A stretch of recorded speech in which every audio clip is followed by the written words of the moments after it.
गोकुल की रंगीन सुबह में हर ओर उत्साह और जीवन का संचार है। छोटे कृष्ण सिर पर मोरपंख और पीले धोती में सजे अपने दोस्तों और गायों के साथ गांव की गलियों में चंचलता से दौड़ते हैं। उनके कदमों की हलचल और बच्चों की हंसी से वातावरण गूंज उठता है। ये आनंदमय माहौल आने वाली शरारती घटनाओं की भूमिका तैयार करता है। यशोदा मैया जब मक्खन के खाली मटके देखती हैं तो उनके मन में चिंता और जिज्ञासा दोनों जाग उठती हैं। छोटे छोटे पैरों के निशान घर में फैले हुए शरारती कृष्ण की ओर इशारा करते हैं। ये दृश्य एक माँ की ममता और चिंता को दर्शाता है, जो अपने नटखट बेटे की हरकतों से परेशान तो होती हैं, लेकिन उनके मन में प्रेम की कोई कमी नहीं है। घर का माहौल कृष्ण की मासूम शरारतों से भरा रहता है, जिससे यशोदा मैया का स्नेह और भी गहरा हो जाता है। कृष्ण अपने दोस्तों के साथ चुपचाप एक पेड़ के नीचे इकट्ठा होते हैं, जहां वे अगली माखन चोरी की योजना बनाते हैं। कृष्ण की आत्मविश्वास से भरी मुस्कान पूरे समूह में उत्साह भर देती है, जबकि मधु की हल्की घबराहट से सभी को योजना की गंभीरता का एहसास होता है। दोस्तों के बीच ये मिश्रित भावनाएं न केवल उनके संबंधों को दर्शाती हैं, बल्कि उनके साहसिक कार्य की रोमांचक शुरुआत का संकेत भी देती हैं। ऊंचाई पर टंगा माखन का मटका एक चुनौती बनकर सामने आता है, जिसे देखकर कृष्ण शरारती मुस्कान के साथ खिड़की से झांकते हैं। मधु आश्चर्य में पड़ जाती हैं कि वे इस मटके तक आखिर पहुंचेंगे कैसे। भीतर गोपियां अपने काम में व्यस्त हैं और उन्हें इस शरारत की भनक तक नहीं है। माहौल में उत्सुकता और हल्की बेचैनी महसूस होती है, जैसे कोई मजेदार घटना बस घटने ही वाली हो। कृष्ण और उनके दोस्त मक्खन की मटकी तक पहुंचने के लिए मजेदार मानव पिरामिड बनाते हैं। बच्चों का संतुलन बिगड़ता है और मधु अपनी घबराहट जाहिर करता है, लेकिन कृष्ण अपनी चंचलता और आत्मविश्वास से सभी को हिम्मत देते हैं। उनकी मुस्कान और उत्साह से माहौल हल्का हो जाता है, जिससे बाकी बच्चे भी अपनी चिंता भूलकर कोशिश में जुट जाते हैं। ये दृश्य न केवल हास्यपूर्ण है, बल्कि बच्चों की एकता और मित्रता को भी दर्शाता है। जैसे ही पिरामिड हिलने लगता है, चारों ओर अफरा तफरी मच जाती है और बच्चे संतुलन बनाए रखने के लिए जूझते हैं। इस हलचल के बीच कृष्ण सबसे ऊपर शांत और संतुलित नजर आते हैं। उनकी फुर्ती और चपलता इस हास्यपूर्ण स्थिति में भी स्पष्ट रूप से दिखती है। बाकी बच्चे गिरने से बचने की कोशिश करते हैं, जबकि कृष्ण पूरे दृश्य को आत्मविश्वास के साथ संभालते हैं। कृष्ण ने विजयी भाव से मटकी फोड़ दी, जिससे मक्खन चारों ओर उड़ गया। उनकी खिलखिलाती हंसी और जीत का उल्लास उनके चंचल स्वभाव की झलक देता है। ये दृश्य उनके बालपन की मासूमियत और मस्ती को दर्शाता है, जिसमें हर कोई उनकी शरारतों में शामिल हो जाता है। इस पल में कृष्ण की आनंदित ऊर्जा पूरे वातावरण को जीवंत कर देती है। गोपियां गुस्से में भरकर झाड़ू और मटकों से लैस होकर आती हैं, जिससे बच्चे डर के मारे इधर उधर भागने लगते हैं। पूरे गांव में हलचल मच जाती है। हर कोई कृष्ण की शरारतों पर अपनी अपनी प्रतिक्रिया देता है। इस दृश्य में ग्रामीणों की जीवंतता और उनकी भावनाएं स्पष्ट रूप से झलकती हैं। कृष्ण की नटखट हरकतों के कारण माहौल में एक अलग ही ऊर्जा महसूस होती है। कृष्ण और मधु गांव की गलियों में मजेदार ढंग से भागते हैं, जहां रास्ते में अचानक एक गाय आकर उनका रास्ता रोक देती है। इस अप्रत्याशित बाधा से दोनों को रुकना पड़ता है, लेकिन वे अपनी सूझबूझ से जल्दी ही रास्ता निकाल लेते हैं। पीछा करते हुए उनकी हरकतें और भी हास्यपूर्ण हो जाती हैं, जिससे माहौल में हल्का फुल्का तनाव और रोमांच बना रहता है।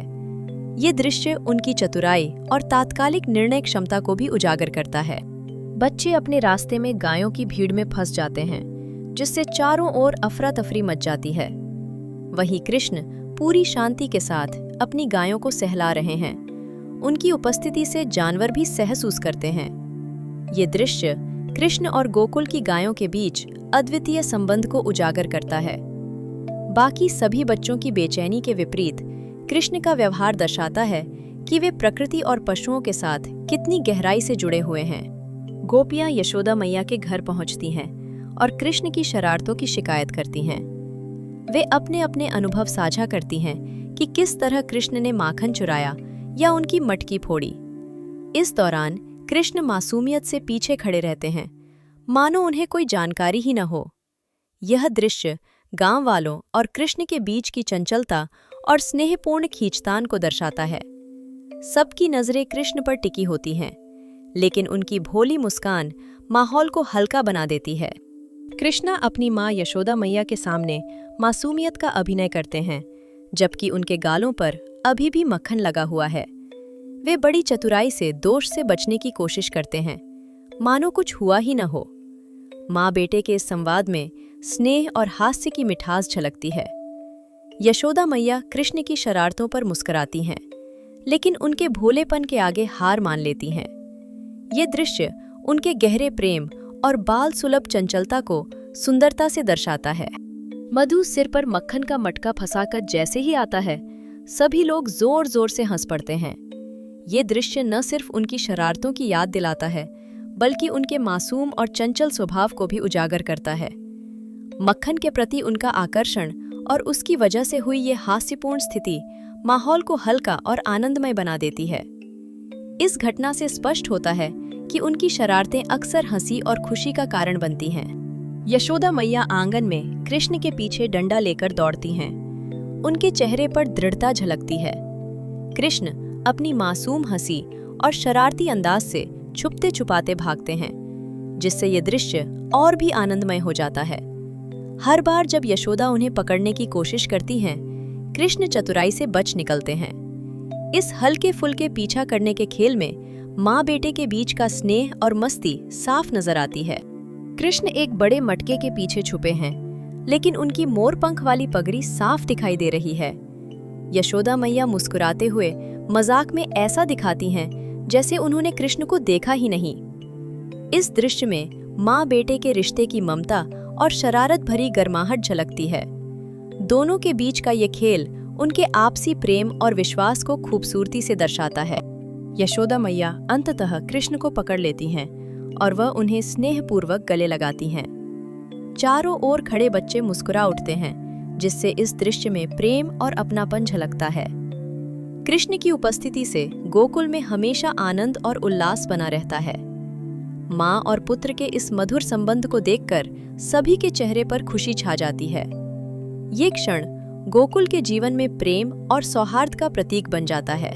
कृष्ण शेष मक्खन गांव के बच्चों और बंदरों के साथ बांटते हैं, जिससे सभी के चेहरों पर खुशी छा जाती है। मधु इस दावत का आनंद लेता है और गांव वाले कृष्ण की उदारता का उत्सव मनाते हैं। चारों ओर उल्लास और प्रेम का माहौल बन जाता है, जहां सभी मिलकर आनंदित होते हैं। कृष्ण की सरलता और दयालुता से पूरा गांव एकजुट होकर खुशियां बांटता है। सांझ ढलते ही कृष्ण वृक्ष के नीचे अपनी बांसुरी बजाते हैं। उनके चारों ओर गायें और मित्र एकत्रित हैं। वातावरण में एक अद्भुत शांति और आनंद व्याप्त हो जाता है। कृष्ण की चंचलता और मधुर संगीत से पूरा गोकुल उल्लास से भर उठता है। ये सुखद और शांतिपूर्ण दृश्य दर्शाता है कि कृष्ण की उपस्थिति से गोकुल में हमेशा खुशी बनी रहती है।